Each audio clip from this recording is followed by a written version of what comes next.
India का world में third largest rail network है।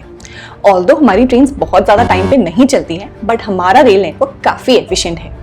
इनफैक्ट अगर मैं आपको बताऊं तो ऑस्ट्रेलिया की पूरी पॉपुलेशन जितने लोग हमारे इंडियन रेल नेटवर्क में सिर्फ एक दिन में ट्रैवल करते हैं। और वहीं अगर हम फ्रेट ट्रैफिक की बात करें तो इंडिया में 1.4 बिलियन टन्स का फ्रेट ट्रैफिक है एक साल का, और ये 68,000 किलोमीटर्स के नेटवर्क पे ऑपरेट करता है। तो आज हम जिस कंपनी के बारे में बात करने वाले हैं वो कंपनी इस नेटवर्क पे ऑपरेट करने के लिए पैसेंजर कोचेस और फ्रेट वैगन्स बनाती है। हम बात करने वाले हैं टीटागढ़ वैगन्स लिमिटेड की, जो हमारे पोर्टफोलियो में 2020 से है।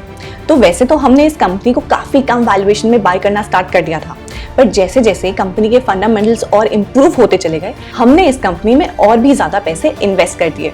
लास्ट एक साल में 150% का रिटर्न देने वाली ये कंपनी कि अगर आप आज भी ऑर्डर बुक देखेंगे तो आपको ये आज भी अंडर वैल्यूड लगेगी। ये एक ऐसी कंपनी है जिसकी आज मार्केट कैपिटल 2900 करोड़ की है, लेकिन जिसके अगले 3 साल की ऑर्डर बुक 12,000 करोड़ से भी ज़्यादा की है। और अगर हम मोड की बात करें तो ये इंडिया की केवल एक लौती ऐसी कंपनी है जिसके पास कार्बन स्टील, स्टेनलेस स्टील और एल्यूमिनियम कोचेस बनाने की टेक्नोलॉजी, नो हाउ और एक्सपीरियंस है। हाल ही में टीटागढ़ वैगन्स वंदे भारत ट्रेन के मैन्युफैक्चरिंग और मेंटेनेंस के एक कॉन्ट्रैक्ट में L2 बिडर था। तो इसकी वजह से अभी टीटागढ़ वैगन्स के पास एक अपॉर्चुनिटी है कि उसे इंडियन रेलवेज को 80 वंदे भारत ट्रेन ट्रांसफर करनी है और उनको मेंटेन करना है फॉर नेक्स्ट 35 इयर्स। तो हमारे लिए सबसे गर्व की बात यह है कि इस बिडिंग प्रोसेस में टीटागढ़ वैगन्स और BHEL सिर्फ एक ऐसा कंसोर्टियम था जो एक प्योरली इंडियन एंटिटी था, और इसलिए मेक इन इंडिया और आत्मनिर्भर भारत जैसे गवर्नमेंट इनिशिएटिव्स का टीटागढ़ वैगन्स को पूरा फायदा हो रहा है। जैसे हाल ही में एक और टेंडर था जिसमें इंपोर्ट डिपेंडेंसी कम करने के लिए इंडियन रेलवेज ने 80,000 फोर्ज्ड व्हील्स पर ईयर का कॉन्ट्रैक्ट निकाला था, जिसमें हमारी ये इंडियन कंपनी L1 बिडर थी। तो अगर हम मोट या कॉम्पिटिटिव एडवांटेज की बात करें तो टीटागढ़ वैगन्स की capacity, know how, expertise, experience के आगे अभी कोई दूसरा इंडियन प्लेयर टिक ही नहीं पाएगा। और अगर हम नंबर्स की बात करें तो टीटागढ़ वैगन्स वैसे तो एक बहुत ही एसेट हैवी इंडस्ट्री में है। ये इंडिया की लार्जेस्ट वैगन मैन्युफैक्चरिंग कंपनी है, लेकिन इसके बाद भी इसका डेट टू इक्विटी रेशियो सिर्फ 0.39 टाइम्स ही है।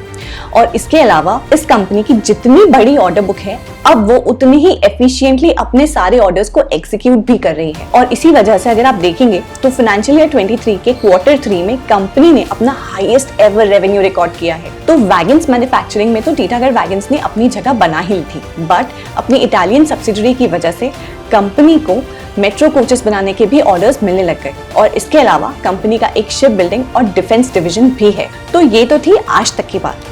अब कंपनी के ग्रोथ ड्राइवर्स क्या हैं? सबसे पहले गवर्नमेंट की रेलवेज की तरफ स्पेंडिंग काफी ज्यादा बढ़ गई है। इस साल बजट में भी इंडियन रेलवेज को हाईएस्ट एवर एलोकेशन मिला हुआ है। और इसके अलावा वंदे भारत ट्रेन्स काफी सारी लॉन्च होना अभी भी बाकी है। इसके अलावा नेशनल रेल प्लान में गवर्नमेंट का एम है अपना फ्रेट रेवेन्यू इंक्रीज करना, जिसकी वजह से रेलवेज के पास 30,000 वैगन्स पर ईयर मैन्युफैक्चर करने की डिमांड आ सकती है। और हमें लगता है कि इसकी वजह से टीटागढ़ को काफी फायदा होने वाला है। इसके अलावा डेडिकेटेड फ्रेट कॉरिडोर्स बन रहे हैं। स्टेट गवर्नमेंट रेगुलरली नए मेट्रो प्रोजेक्ट्स को लॉन्च कर रहे हैं, और कंपनी ने भी अपने शिप बिल्डिंग बिजनेस को आगे बढ़ाने के लिए एक नया पोर्ट एक्वायर किया है। और इन सभी रीजंस की वजह से हम टीटागढ़ वैगन्स को लेके काफी ऑप्टिमिस्टिक हैं। आप इस बारे में क्या सोचते हैं? हमें कमेंट सेक्शन में जरूर बताइए।